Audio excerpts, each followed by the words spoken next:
अस्सलाम वालेकुम। तो आज हम पहले टॉपिक से स्टार्ट करेंगे, जो हम स्टार्ट करेंगे लाइंस एंड एंगल्स। तो ये क्लास रहेगा नाइन्थ के लिए। अभी तक आपने इन चीज़ों का इंट्रोडक्शन आपको हुआ होगा पिछली क्लासेस में, यानी लाइन किसको कहते हैं, लाइन बनाने के लिए हमें क्या चाहिए। मिनिमम हमें 2 पॉइंट्स चाहिए लाइन ड्रा करने के लिए, यानी हम इनको सिंपली ज्वाइन करेंगे स्ट्रेट लाइन में, तो हम कह सकते हैं ये लाइन है। लेकिन आपने ये भी देखा होगा कि लाइन का कोई एंड पॉइंट नहीं होता है। ऐसे ही आपने लाइन सेगमेंट पढ़ा होगा। लाइन सेगमेंट किसको कहते हैं?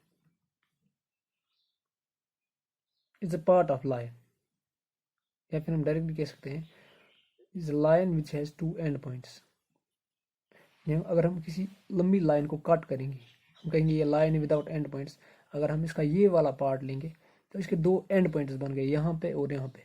हम लिख सकते हैं A and B are end points, therefore A B is a line segment. Simply हम अब चलेंगे एंगल पे। एंगल क्या होता है?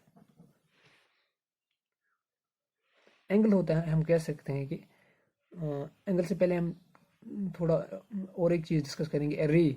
रे किसको कहते हैं? Is a line with only one and point. रे किसको कहते हैं? यानी जिसका एक ही एंड पॉइंट हो। तो हम एंगल डिस्कस करेंगे अब। एंगल हम कहेंगे कि is a shape, it is a shape formed by two diverging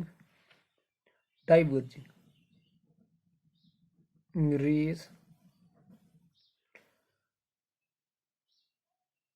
that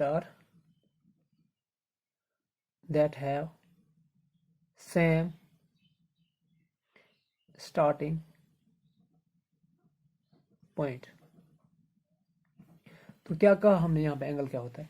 हमने कहा कि एंगल होता है, एंगल एक शेप होती है जो बनती है 2 रेज से। इन रेज का हमने पहले ही डिस्कस किया है कि इसका एक एंड पॉइंट होता है, एक साइड से उसका एंड पॉइंट नहीं होता है। 2 रेज जो निकलती है एक ही पॉइंट से, यानी जिनका स्टार्टिंग पॉइंट सेम है, वो जो 2 रेज शेप बनाती हैं उसको हम कहते हैं एंगल। एंगल में हमेशा हमें 2 आर्म्स होती है, ये आर्म 1, आर्म 2। यानी एंगल किन चीज़ों से बनता है? मिनिमम हमारे पास 2 रेज होनी चाहिए, उससे हमें एंगल मिलता है।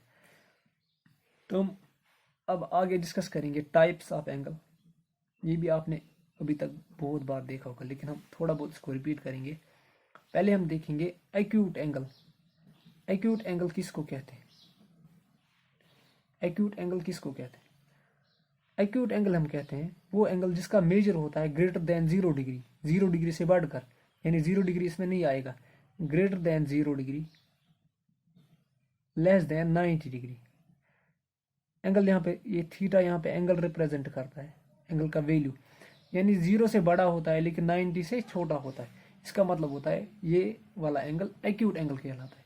यानी इसमें हमें 2 चीज़ें दो चीज़ों पे ध्यान देना है कि इसमें ना तो 0 डिग्री वाला आएगा, ना ही 90 डिग्री वाला आएगा। इसीलिए हम कहते हैं theta is less than greater than 0 degree but less than 90 degree. तो अगला वाला हम लिखेंगे राइट एंगल। राइट एंगल किसको कहते हैं? जब हमारे एंगल का मेजर होगा theta is directly equal to कितना? 90 डिग्री। थीटा इज 90 डिग्री, बस और कुछ नहीं। राइट एंगल सिंपली हम उसको कहते हैं जब हमारा एंगल 90 डिग्री के बराबर होता है। उसके बाद आता है हमारा ऑब्ट्यूज एंगल। ऑब्ट्यूज एंगल क्या होता है? ये जैसे एक्यूट एंगल 0 से बड़ा होता है, वैसे ऑब्ट्यूज एंगल 90 से बड़ा होता है। यानी हम लिखेंगे 90 degree is less than theta, यानी 90 से बड़ा होता है लेकिन 180 से छोटा होता है। यहाँ पे हमें ये ध्यान में रखना है कि ना तो इसमें 90 इंक्लूड होगा, ना तो 90 ऑब्ट्यूज में आएगा, ना 180 ऑब्ट्यूज में आएगा। इसके दरमियान जितने भी वैल्यूज आते हैं वो ऑब्ट्यूज में आते हैं। इसके आगे हम जाएंगे तो इसके बाद हमारा और एक टाइप आता है स्ट्रेट एंगल। स्ट्रेट एंगल, तो यहाँ पे हम लिखेंगे स्ट्रेट एंगल। स्ट्रेट एंगल का वैल्यू कैसे कितना आता है 180 डिग्री। ये कैसे में मिलता है, directly straight line forms 180 degree. Straight angle हमेशा एक स्ट्रेट लाइन बनाती है और उससे एंगल कितना होता है 180 डिग्री। उसके बाद आता है हमारा reflex angle. Reflex angle, reflex angle हम किस एंगल को कहते हैं, जब हमारे एंगल का मेजर होता है कितना 180 से ज्यादा लेकिन 360 से कम, यानी इसमें ना तो 180 डिग्री इंक्लूड होगा ना तो 180 डिग्री इंक्लूड होगा ना ही फिर 360 डिग्री इसमें इंक्लूड होगा। तो इसके बाद हमारा इनको हम कहते हैं, जितने भी वैल्यूज हमें आएंगे 180 से बढ़कर लेकिन 360 से कम, इनको हम क्या कहते हैं, रिफ्लेक्स एंगल्स। रिफ्लेक्स एंगल्स ये सिंपली ऐसे आता है यहाँ से। इसको हम कैसे मेजर करते हैं वो हम आगे देखेंगे। तो इसके बाद आता है हमारा कंप्लीट एंगल। कंप्लीट एंगल हमारा होता है, यानी हम डायरेक्ट लिख रहे हैं theta is equal to 360 degree. Theta से हम एंगल को रिप्रेजेंट करते हैं। थीटा इज इक्वल 360 डिग्री, यानी ये सिंपली हमें ऐसे बनता है, एक रे इसके इर्द गिर्द जितना एंगल मेजर करेंगे वो आता है हमारा 360 डिग्री। तो यहाँ तक आपने इससे पहले भी पढ़ा होगा, मैंने थोड़ा बहुत फास्ट रिवाइज करवाया आपको। तो आगे हम पढ़ेंगे adjacent angles. What are adjacent angles? Adjacent angles वो एंगल्स होती है जिनकी एक आर्म कॉमन होती है, जो दो एंगल्स मिला के बनते हैं। एडजेसेंट हमेशा जो हम कहते हैं नेबरिंग एंगल्स, यानी जिनकी एक आर्म कॉमन आर्म होती है। सपोज मैं कहूँगा ये एक एंगल है, एंगल ए बी सी, ये वाला एक एंगल है। यहाँ पे हम और एक लाइन ड्रा करेंगे, इसका नाम रखेंगे हम डी। ये वाला दूसरा एंगल बन गया, लेकिन दोनों एंगल्स में एक आर्म कॉमन है। कौन सी आर्म कॉमन है? कॉमन आर्म कौन सी आर्म इनमें कॉमन है? बी सी कॉमन है, यानी बी सी बी ए के साथ भी एंगल बनाती है और बी सी बी डी के साथ भी एंगल बनाती है। इनको हम कहते हैं एडजेसेंट एंगल्स। यानी एडजेसेंट एंगल्स में क्या होता है, एक आर्म कॉमन होती है और हमारे पास दो नॉन कॉमन आर्म्स होती है। यानी ये वाली नॉन कॉमन आर्म है, ये वाली और ये वाली नॉन कॉमन आर्म है। बी सी क्या है, ये कॉमन आर्म है। क्यों कॉमन का मतलब होता है ये दोनों के साथ आती है, इस एंगल के साथ भी आएगी बी सी, इस एंगल के साथ भी आएगी। इनको हम कहते हैं एडजेसेंट एंगल्स। तो हमारे पास एडजेसेंट एंगल्स में एक स्पेशल केस बनता है, एक स्पेशल केस वो हम डिस्कस करेंगे एडजेसेंट एंगल्स का।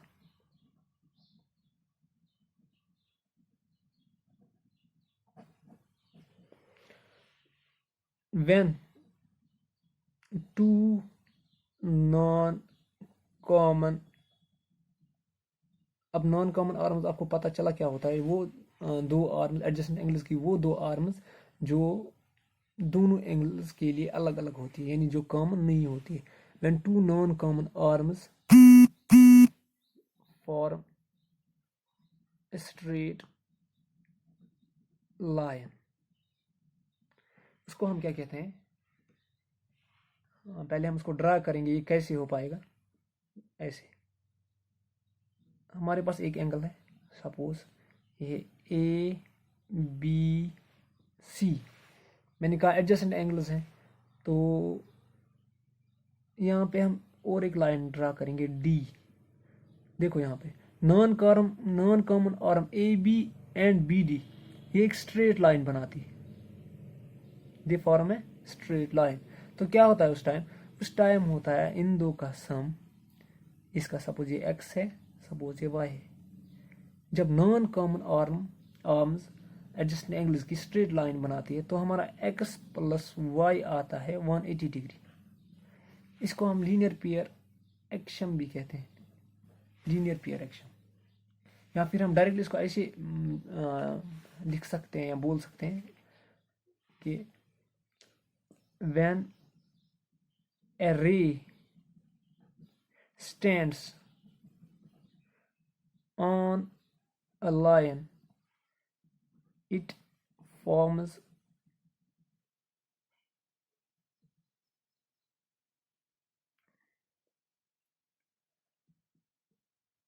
two linear pair angles,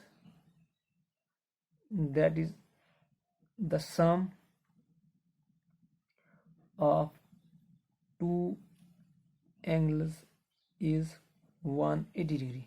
हम ये कह सकते हैं कि अगर एक लाइन है हमारे पास, उस पे एक रे बनती है, तो ये रे इन दो एंगल्स को तो ये रे बन के अगर हम इन दो एंगल्स का सम निकालेंगे, सपोज ये x है ये y है, x प्लस वाई अगर हम निकालेंगे तो हमें हमेशा मिलेगा क्या 180 डिग्री। इनको हम किसी भी तरीके से डिवाइड करेंगे, लेकिन एट द एंड हमें सम कितना मिलेगा 180 डिग्री, क्योंकि लाइन पे जो एंगल बनता है वो 180 डिग्री बनता है। और अगर हम इस लाइन को किसी भी तरीके से दो पार्ट्स में डिवाइड करेंगे, लेकिन सम एट द एंड सेम रहेगा, सम हमारा वेरी नहीं हो जाएगा। इसके बाद आता है कि अगर if two angles, adjacent angles, form 180 degree, sum up to 180 degree, यानी अगर दो adjacent angles का सम 180 डिग्री है, तो हम ये कह सकते हैं कि their non common arms form straight line।